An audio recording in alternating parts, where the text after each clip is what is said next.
Hi, welcome to Can She Solves It? If you're new here, my name is Ansley Ashe. I'm a mystery novelist, and this show is all about mystery novels I've never read before. They're voted on by my Substack. So if you want to say and what I read next, join the Substack. The link is in the description below. And while you're here, don't forget to like and subscribe. This month's book is The Weird World of Wes Beattie, as voted on by my Substack. It got 0 votes, and I'm a sucker for 0 vote getters. We'll read the description and we'll be back here to start our note cards. Hi, so we're going to sum up what I've read so far, which are the first 3 chapters of The Weird World of Wes Beattie, and we'll get right into it. This episode, our suspects are going to be green because the book is green. Also, it's also the one I happen to have the most colors of at this point in going up on the board. And then our people who are definitely ruled out will be in blue. And our fantastic clues that are littered along the way, we're going to try to do those up in pink. I don't know how many of these there will be, but this is a fantastic, seems so far like we're going to have more clues in this than we have in some of our past cases. Okay, so the back reads, the youngest sprig of a stuffy Toronto family, Wes Beattie, is one of life's losers, with a tendency to fabricate. Since Wes has the lying skills of a 6-year-old, his fibs have a tendency to inspire certain fond exasperation. But now he's gone too far. After narrowly escaping jail for swiping a woman's handbag from a sleazy motel, the hapless Wes is on trial for murder. His uncle has been bludgeoned to death, and the weapon is covered in Wes's sticky fingerprints. Wes's fantastic explanations about a frame-up, a villainous gang, a mysterious sex pot only enrage his already mortified family. But Sidney Gargoyle Grant, a disreputable young lawyer, is irritated to the rush to condemnation and resolves to untangle the truth.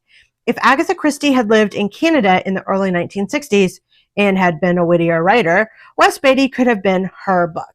I don't know about the wittier writer thing. It seems to me like several of Agatha Christie's books are pretty witty, but we will hold off on judgment and we'll see how this holds up. One of the brilliant things about John Norman Harris's writing is that this is in free indirect discourse.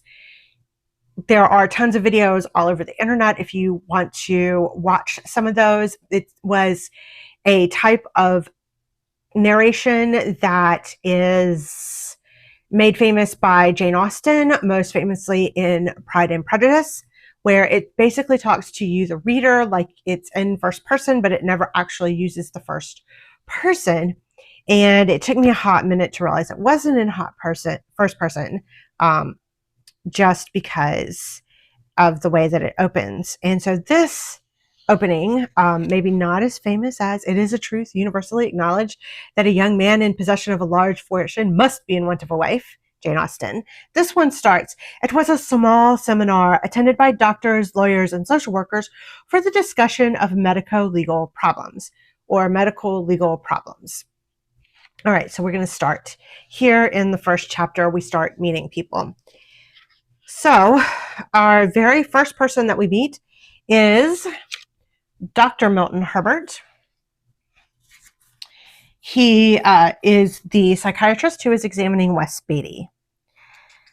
Since we don't actually know whether or not Wes Beattie did it at this point, we're going to leave him in green, despite what the back says, because we don't know who actually committed the murder, and I am open to believing our police have our man. That's an awful lot of evidence against him. So we have Wes Beattie as the next person we met. He killed, so could not possibly be our murderer, Edgar Beattie.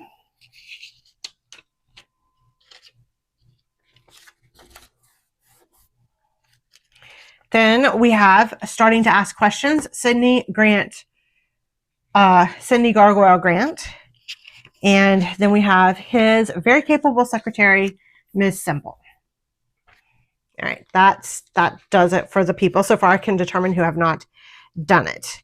All right, so now I'm just going to go through and we're going to do a little bit of summary, and we're going to summarize the case a little bit.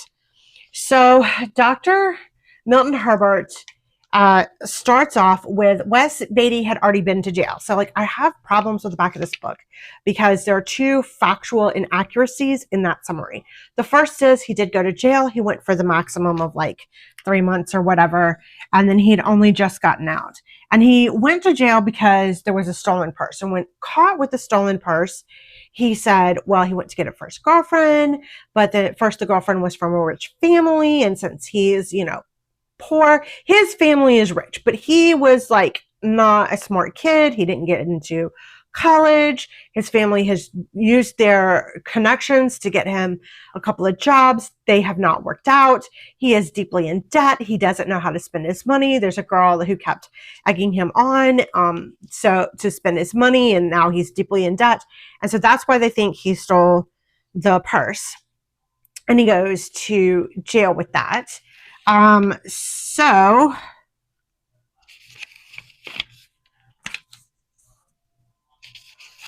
we're going to get to these here in a minute. So that's the first thing that goes wrong. Whoops. That goes wrong in his life. All right. Now, Dr. Herbert says that Wes Beattie lives with an elderly relative who helps take care of him. And that elderly relative awakens when basically Wes hits the floor.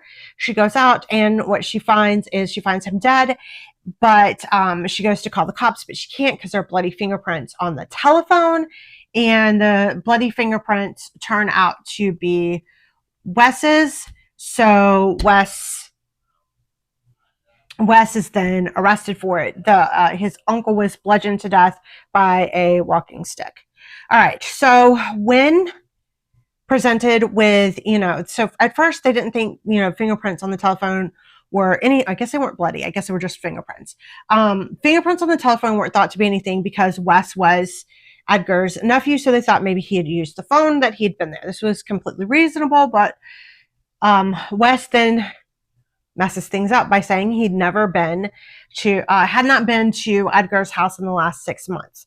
All right, now we have to pick up our stuff that fell on the floor. I will be right back. Okay. All right. So he says he has an alibi with these guys, Pete and Al, and that the girl he was with that night, her name was Gail, but he doesn't know who Gail is. And he doesn't know Pete and Al's last name. And when they say that can't possibly be true, but then he keeps spinning a story about how he's with a girl, right? This is the same story he gave the police. He was with this girl. The girl her family didn't approve of him, so he can't know, but then she's a married woman. So he repeats all the same thing that he said in the stolen purse thing. And so Dr. Milton Herbert was like, wow, this guy really has like this serious schizophrenic outpost. Okay, so once Dr. Herbert gets done explaining how the lies have repeated themselves, how he said the exact same thing over and over again, Sidney Grant, who is a young up-and-coming lawyer, a little bit disreputable, hasn't made it into any firms, instead he hung out his own shingle, starts asking questions. And as he starts asking questions, holes start to arrive. The first being is that Wes should not have been thrown in jail for the maximum amount. It was a first offense. He'd never been arrested before. And then secondly, he said, when he was originally caught with the purse, the woman came out, and her name was, a woman came out and basically accused him of the crime. And so he was held overnight, and then he was prosecuted the very next day, which is very unusual, even in the 60s, even in Canada. And she was against him. She insisted that he be arrested. Okay. But originally Wes tries to get out of it saying like, oops, wrong purse, or, like my girlfriend sent me out to the car or whatever. So Sidney then talks to Miss Simple, and he goes through the list of original things that Wes had said, assuming that he had stuck to the truth the very first time, right? And so it's like, oh, no, never mind, right? So, yeah, that's kind of, he blows up the story. It, like, makes no sense to Sidney. So he's going to try to figure out who did that. And when Sidney asks Dr. Milton's at the end of his thing why he was tried the next day, a lawyer, well, he's currently being defended by Baldwin Ogilvy, that's his current attorney. He is told by another man in attendance, James Bellwood, that he was the defense. And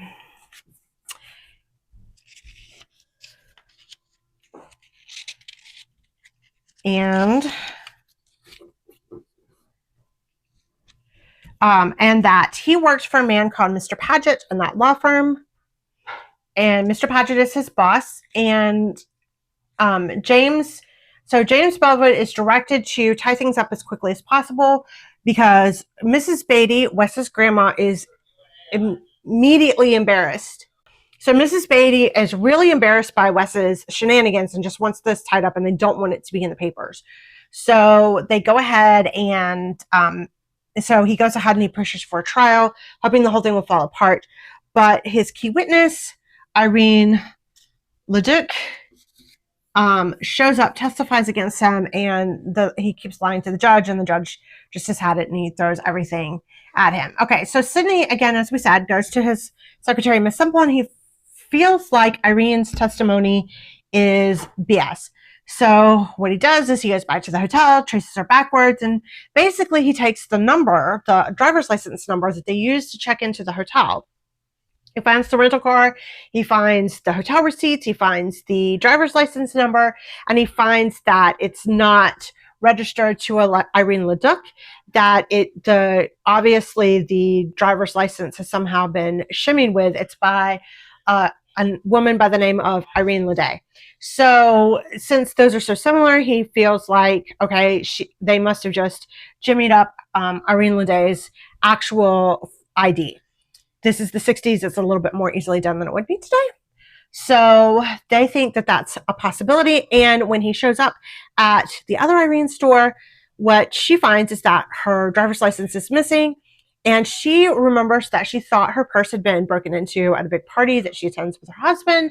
And she thought somebody had stolen her money, but there was no money missing. But she never missed her driver's license because apparently she doesn't drive, which again, I think speaks to the 1960s nature of this. So Sidney keeps going and he keeps, circling around. He definitely proves that Irene Leduc is a fake name. He keeps tracing her backwards and backwards through all the clues.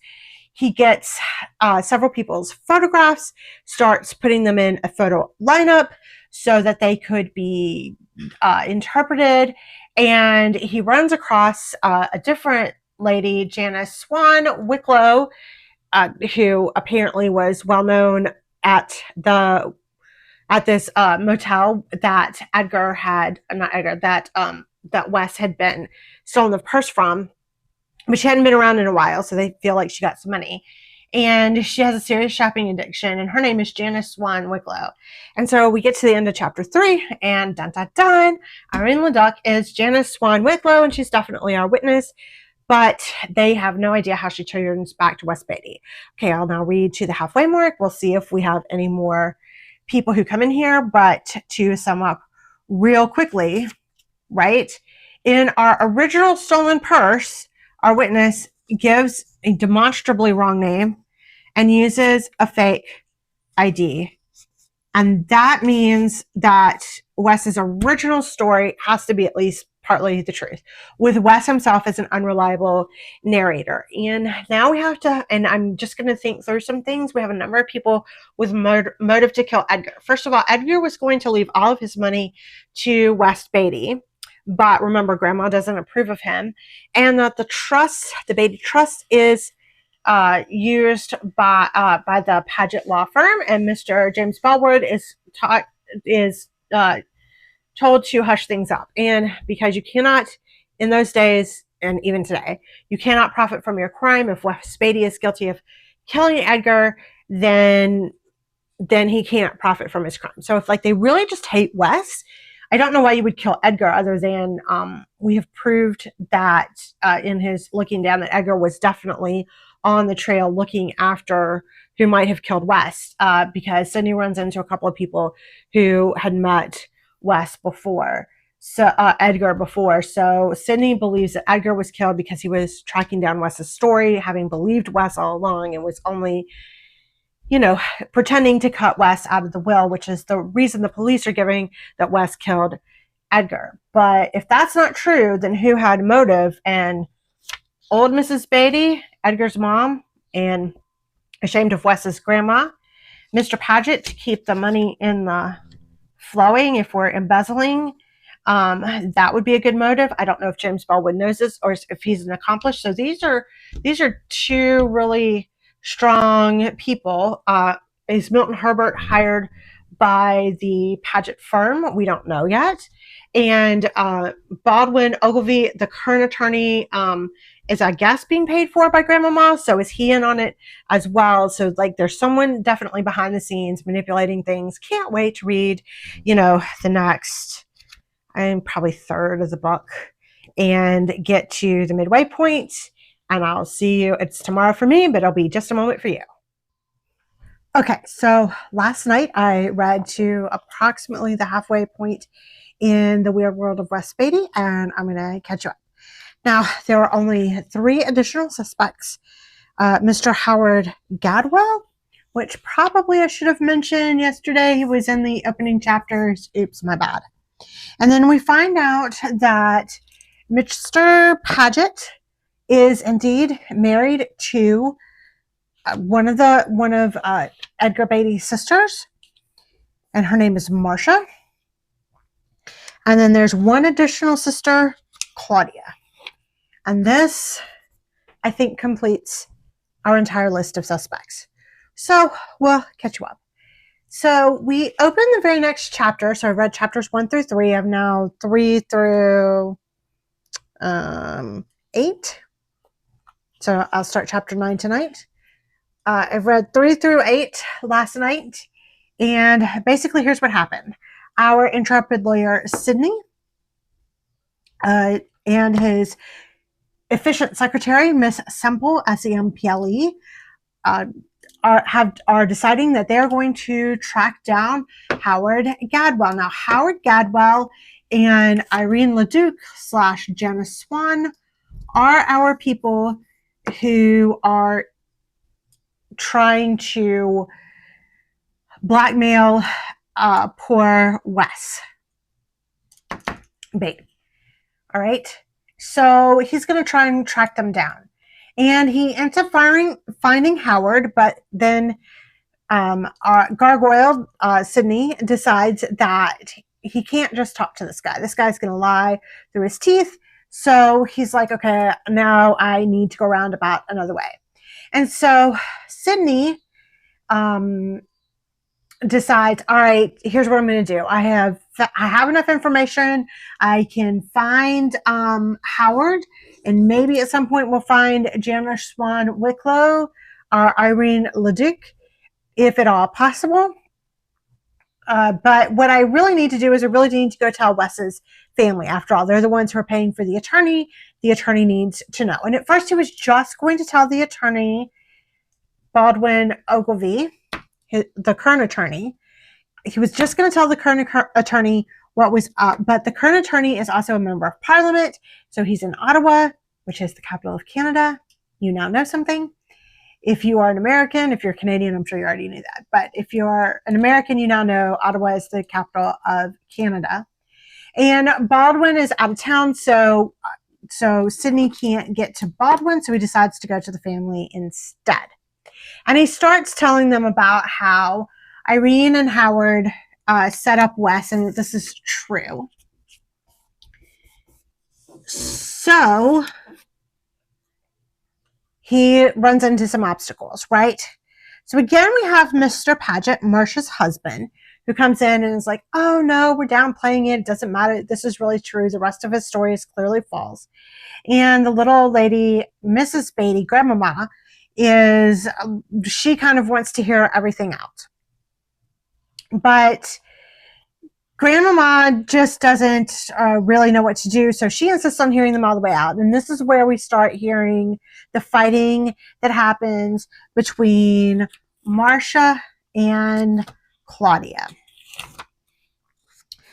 And so when they find out that Mr. Paget has basically withheld this information, he says he knew all along that Irene and Howard were, or Janice and Howard were a thing, and that Howard had called Edgar, and he knew about this. He knew about this like way back when. And they were like, oh no, but you didn't tell anybody? And he's like, hey, I talked it over with my wife, Marcia, and we were like, listen, it doesn't change, the basic evidence of the fact, because they found that out after Wes has been arrested for murder. And so he says, okay, well, it's not going to change the murder case. So we decided not to, rile everything up and drag our names through the papers, trying to clear him on that stupid theft charge when he's just going to be convicted for murder. And what we find out through a roundabout, very long chapter is that Edgar was going to change his will. And the will is originally set up this way. Wes has a sister, Jane, and Wes and Jane are going to inherit the remainder of the estate. When he originally made the will, he's got a housekeeper who is also family, and this poor lady, she's old. She doesn't really have anywhere else to go. So Edgar, being a good guy, decides that basically what he's going to do is he's going to set up the housekeeper for life, and then the remainder of the estate is going to be split between Wes and his sister Jane. When he originally does it, it's like 1,000 Canadian dollars. But as it turns out, in the past 5-6 years, Edgar has been on a winning streak. And so what had started off as like maybe $2,000, if he was careful and he saved his money, has turned into something like a couple $100,000 in Canadian dollars in the 1960 whatever. So the year before this thing was published. Let's check our copyright date, which I don't remember off the top of my head. I'm sorry.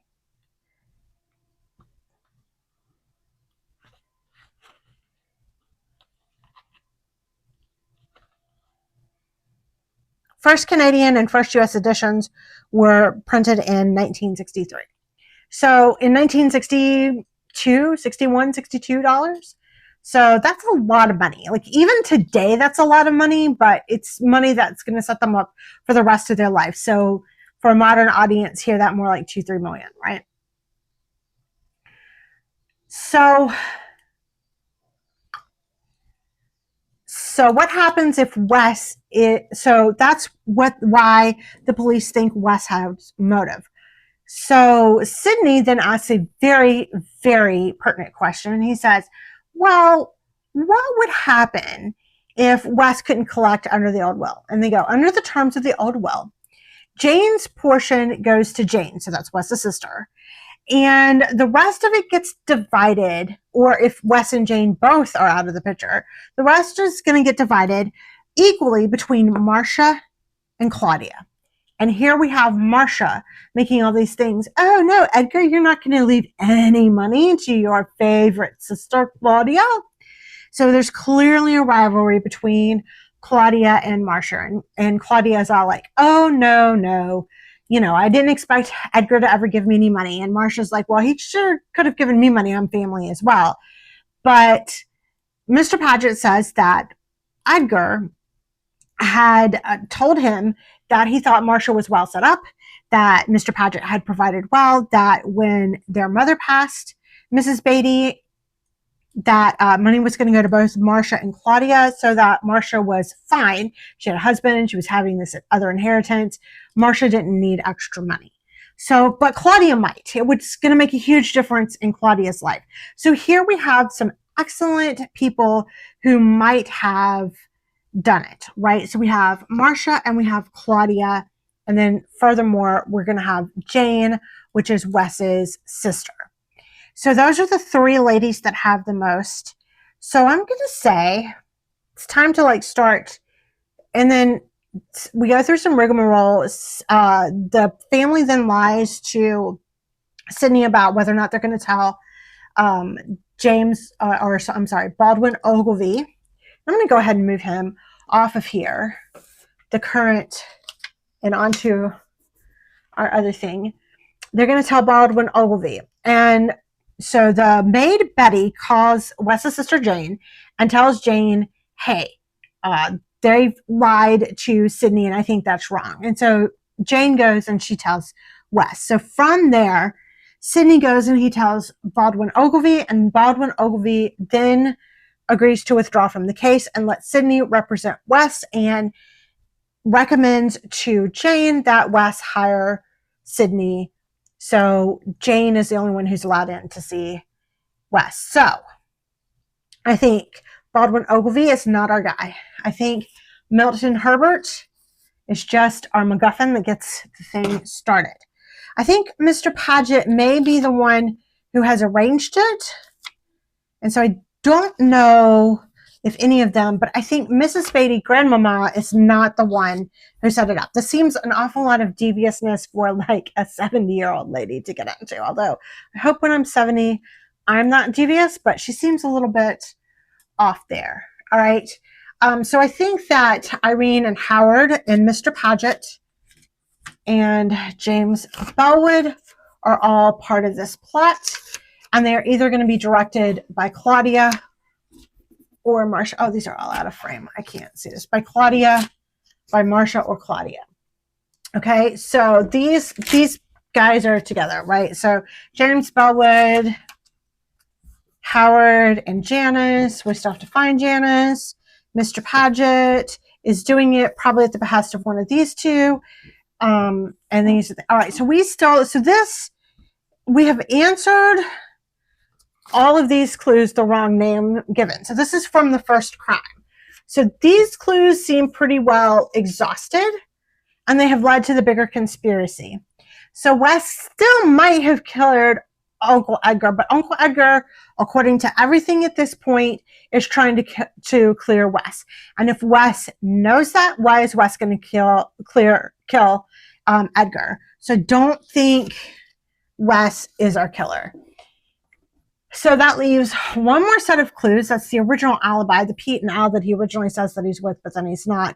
And then the girl, Gail, who apparently takes him to an apartment, and he spends the night, the evening, not night, but like the evening with her, just hanging out and having some fun and la, la, la, la. And so they haven't found out who these are. So this is our last set of clues that I think we're going to track down in the second half of the book, and there's going to be some more danger. So I think that's where we stand. And I think the only other person that it might be is Jane, is Wes's sister Jane. But I don't really think it's Jane because, again, we need to have somebody who has enough proximity to Mr. Paget to be believed. Jane, of course, is well liked, and who's going to be persuaded. And I don't know why Mr. Paget is going to be persuaded by Jane, although maybe we'll just put her back over here. That's maybe the smartest thing to do. So we'll put Jane back over here. Because what if Mr. Paget wants to leave Marcia in, so he's going to get Jane all the money, and then Jane and Mr. Paget are going to run away. I suppose those are our three options. So it's either going to be Marcia. So Mr. Paget is either helping Marcia, Mr. Paget is helping Claudia, or Mr. Paget is helping Jane. And he has the most incentive, motive, and opportunity to help his wife, Marcia. And so I'm leaning that Marcia's the one who did it. So I'll read the next quarter of the book overnight tonight, and then you're going to see me, it's 5 seconds for you guys, but you're going to see me looking hot and sweaty and all not made up and all that jazz because I got a thing early tomorrow morning, so it'll be tomorrow afternoon before I can record, and I'm sure I'll be sunburned.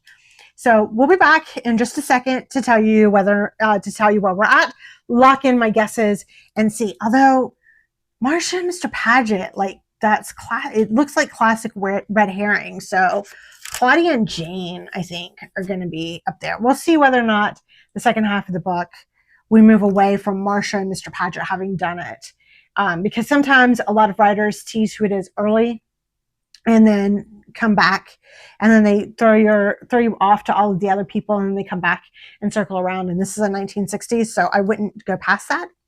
And we're going to see how Irene and James and Howard and possibly Pete, Al, and Gail, although I would guess that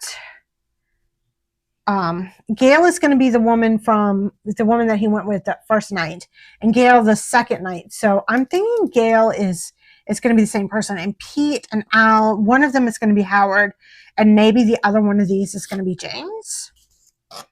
That would be a cool twist. Let's read the next quarter of the book and find out. See you in like 5 seconds or tomorrow for me. Okay, so it's only been all day. I just got back from my date night adventure, so I've been out all day, so this seems a little incoherent. So sorry.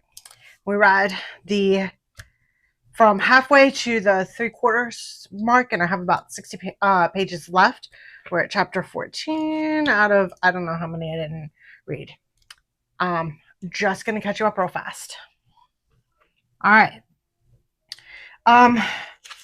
Pete, Al, and Gail, according to Wes, is a complete red herring, so I guess that's off the board.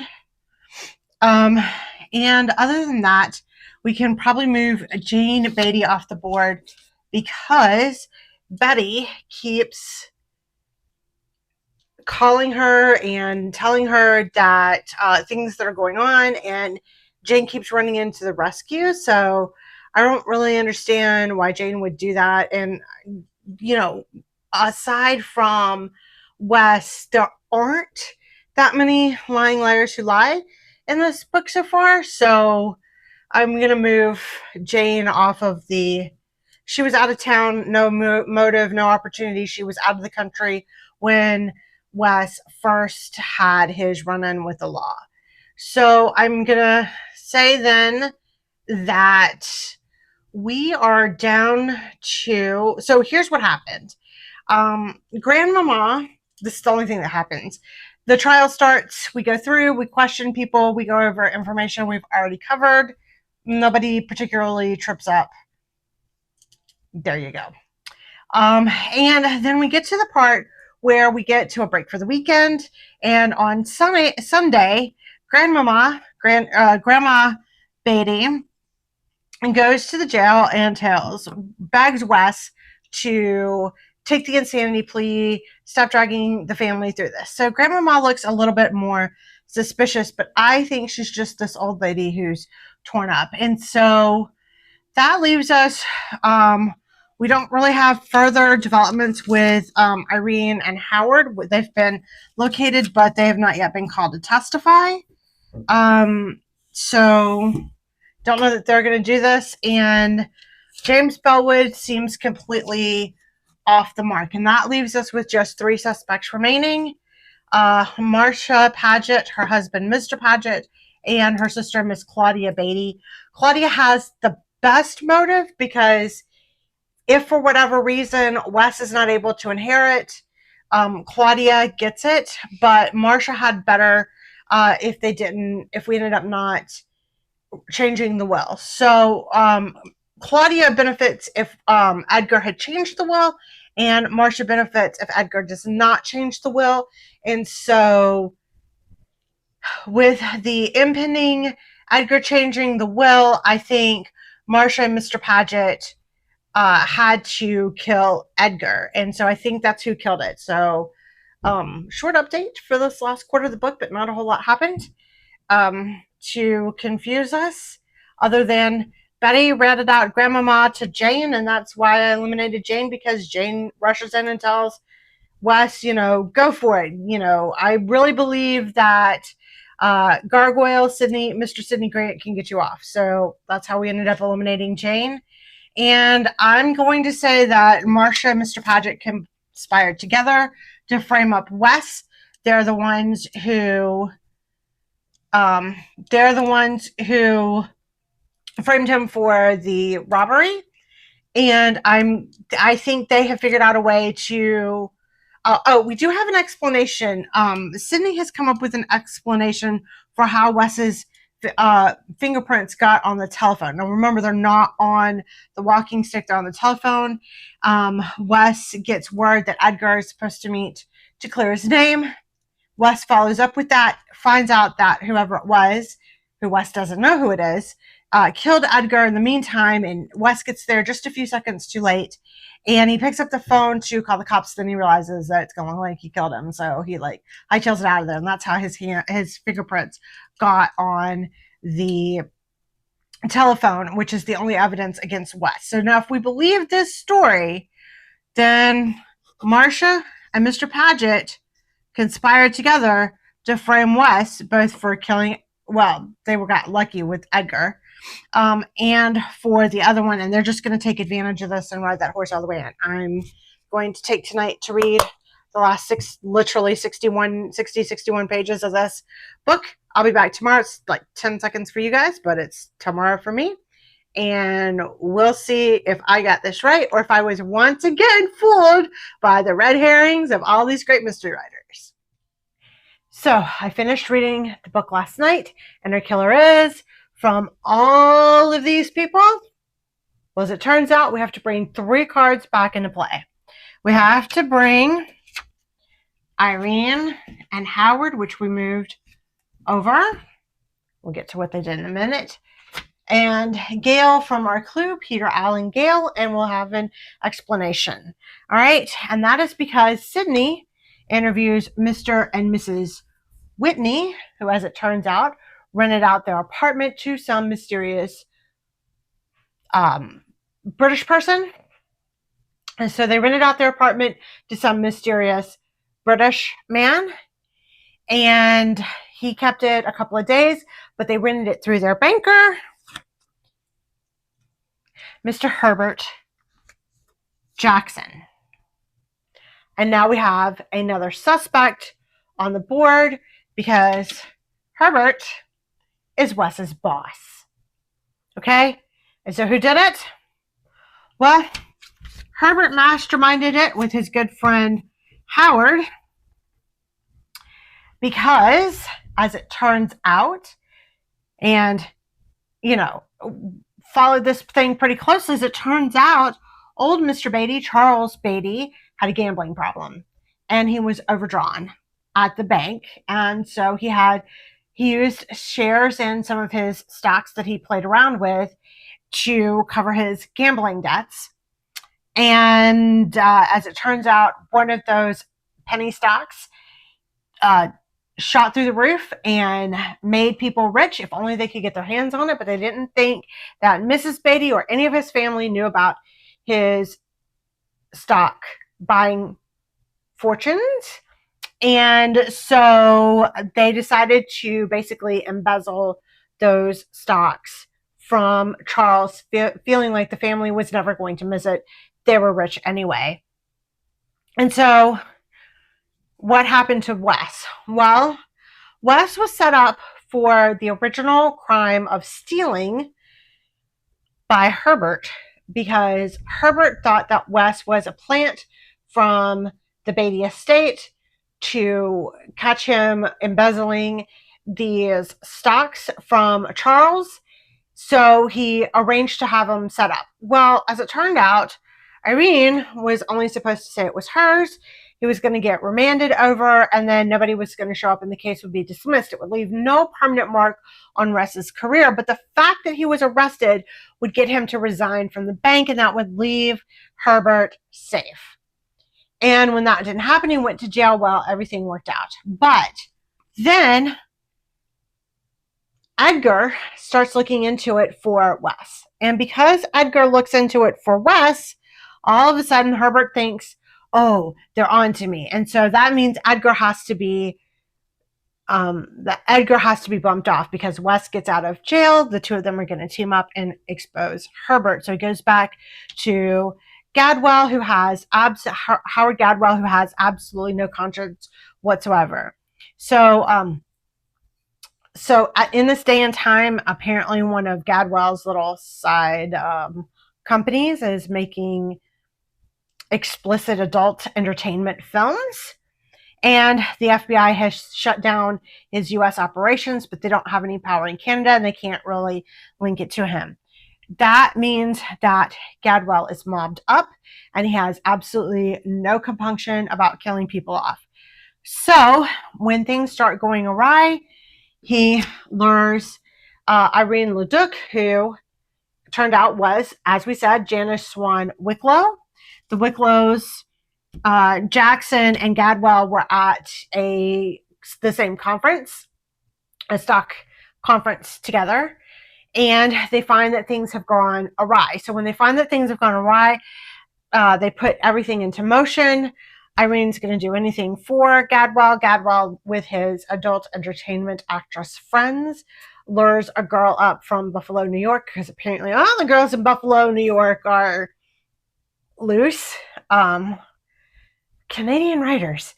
I'm sure that's not, but lures a girl up to basically put Wes in the correct place and time.